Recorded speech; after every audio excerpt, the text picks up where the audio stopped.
ମିଶୁନାହାନ୍ତି। ତାଙ୍କର କ'ଣ ଅଛି କି ପ୍ରଭାତ ବିଶ୍ୱାଳଙ୍କର? ଆଉ ତ କିଛି ନାହିଁ। ସେ ଚିଟ୍ ଫଣ୍ଡରେ ପଡ଼ିକି ସଫା ହେଇଯାଇଛନ୍ତି।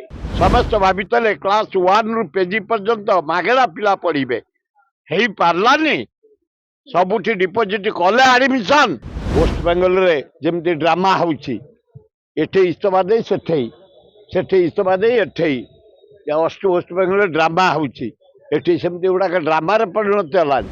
ଆରମ୍ଭରୁ ଝୁଣ୍ଟିଲେ କଲେଜ କର୍ତ୍ତୃପକ୍ଷ ମାନେ ପଇସା ପିଲା ପଇସା ଦେଇକି ପୁଣି ଆଡମିସନ ପିଲା ପଇସା ନଦେଲେ ଆଡମିସନ ହେଇପାରୁନି।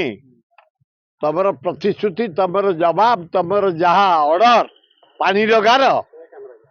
କଲେଜକୁ ଗଲେ ପିଲାମାନେ ଆଗ ଟଙ୍କା ଡିପୋଜିଟ୍ କଲେ ଆଡମିସନ ହଉଛି, ପୁରୀ ନାହିଁ। କହିଲେ 1ରୁ PG ମାଗଣା। କୋଉ ମାଗଣା? କୋଉଠି ମାଗଣା? ଯୋଉ କଲେଜକୁ ଯାଅ ପିଲା ଡିପୋଜିଟ୍ କଲେ ଆଡମିସନ ହଉଛି। ଗଭର୍ଣ୍ଣମେଣ୍ଟ କଲେଜରେ ହଉଛି, ପ୍ରାଇଭେଟ କଲେଜରେ ହଉଛି, ସବୁଠି ହଉଛି। ଲଜ୍ଜା, ଘୋର ଲଜ୍ଜା। ପିଲାମାନେ ଯିବା ହାରାସ, ଏକଦମ ପ୍ୟାରେଣ୍ଟ ଭାଇ ଭଉଣୀ ମାନେ ହାରାସ। ସମସ୍ତେ ଭାବିଥିଲେ କ୍ଲାସ୍ 1ରୁ PG ପର୍ଯ୍ୟନ୍ତ ମାଗଣା ପିଲା ପଢିବେ, ହେଇପାରିଲାନି। ସବୁଠି ଡିପୋଜିଟ୍ କଲେ ଆଡମିସନ। ଏଇଟା ଖାଲି ପ୍ରହସନ ଯୋଜନା। ଲଜ୍ଜା, ଅତି ଲଜ୍ଜା। ପ୍ରଭାତ ବିଶ୍ୱାଳ ବିଜେଡି ମିଶିବେ। ମିଶୁନାହାନ୍ତି। ମିଶୁନାହାନ୍ତି। ତାଙ୍କର କ'ଣ ଅଛି କି ପ୍ରଭାତ ବିଶ୍ୱାଳଙ୍କର? ଆଉ ତ କିଛି ନାହିଁ। ସେ ଚିଟ୍ ଫଣ୍ଡରେ ପଡ଼ିକି ସଫା ହେଇଯାଇଛନ୍ତି। କିଛି ନାହିଁ। ସେ ବିକେଳରେ ବିଜେପିର ଆଶ୍ରୟ ନେବେ, ଚିଟ୍ ଫଣ୍ଡରୁ ଖସିବା ପାଇଁ, ବଞ୍ଚିବା ପାଇଁ। ଯାଆନ୍ତୁ। ୱେଷ୍ଟବେଙ୍ଗଲରେ ଯେମିତି ଡ୍ରାମା ହେଉଛି, ଏଠି ଇସ୍ତଫା ଦେଇ ସେଠେଇ, ସେଠି ଇସ୍ତଫା ଦେଇ ଏଠେଇ। ୱେଷ୍ଟବେଙ୍ଗଲରେ ଡ୍ରାମା ହେଉଛି, ଏଠି ସେମିତି ଗୁଡ଼ାକ ଡ୍ରାମାରେ ପରିଣତ ହେଲାନି। ନିଜକୁ ବଞ୍ଚେଇବା ପାଇଁ, ନିଜେ ବଞ୍ଚିବା ପାଇଁ ଦଳ ପରିବର୍ତ୍ତନ କରୁଛନ୍ତି। ଏଇଟା ବଡ଼ କଥା ନୁହେଁ, ସମସ୍ତେ ଜାଣନ୍ତି। ଚିଟ୍ ଫଣ୍ଡରେ ପଡ଼ିଛନ୍ତି, ଆଉ ସେଥିରୁ ଖସିବା ପାଇଁ, ବଞ୍ଚିବା ପାଇଁ ସେ ବିଜେପିରେ ଯୋଗ ଦେବେ, ଯାଇଯାଆନ୍ତୁ।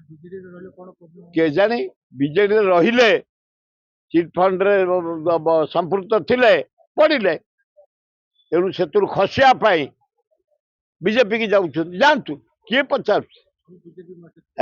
ଯାଆନ୍ତୁ, କିଛି ନାହିଁ, କିଛି ବିଜେପି ସଫା। ମୁଁ କହୁଥିଲି ପଞ୍ଚାୟତ ଭୋଟ କଥା କହୁଥିଲ ଯେ କମିଶନ ଡାକିଛନ୍ତି, ମୁଁ କହିଲି ଜମା ହବନି। ଆଜି ବାହାରିଲାଣି ଜମା ହବନି। ଆଗ ଭୋଟର ଲିଷ୍ଟ ଫାଇନାଲ ହବ। ଜାଣିପାରିବନି, ଆମେ ମାଇଣ୍ଡ ଜାଣିପାରିବନି ଗଭର୍ଣ୍ଣମେଣ୍ଟର ମତିଗତି କ'ଣ? କିଛି ନାହିଁ, ହାରିଯିବେ। ଭକ୍ତ ଦାସ ଯୋଉପରି ଭାବେ ସଣ୍ଡୁଆସ ଆକ୍ରମଣ କଲେଣି, ତୃଣମୂଳ ସ୍ତରକୁ ଯାଇ, ପଞ୍ଚାୟତକୁ ଯାଇ, ବ୍ଲକକୁ ଯାଇ, ଜିଲ୍ଲାକୁ ଯାଇ, ଛାତ୍ରମାନଙ୍କୁ ଏକାଠି କରିବା, ଯୁବକମାନଙ୍କୁ ଏକାଠି କରିବା, ମାଇନର କମ୍ୟୁନିଟି ମାନଙ୍କୁ ଏକାଠି କରିବା, ଆଦିବାସୀ ହରିଜନ ମାନଙ୍କୁ ଏକାଠି କରିବା, ମହିଳାମାନଙ୍କୁ ଏକାଠି କରିବା, ଯୋଉ ଅନୁସାରେ ଗଲାଣି, ସେ ଦେଖିଲେଣି କଂଗ୍ରେସ ନିଶ୍ଚୟ ପଞ୍ଚାୟତରେ ଜିତିବ।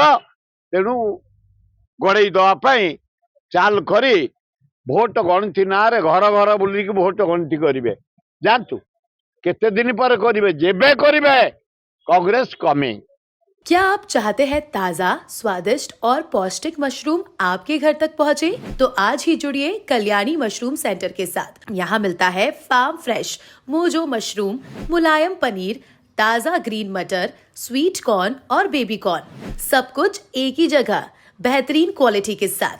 हम देते हैं होलसेल और रिटेल दोनों सुविधाएं। आज ही डिस्ट्रीब्यूटरशिप लेने के लिए कॉल करें 9337096782 या 9040091506। कल्याणी मशरूम सेंटर, ओडिशा का भरोसेमंद नाम, मोजो मशरूम और डेयरी प्रोडक्ट्स में।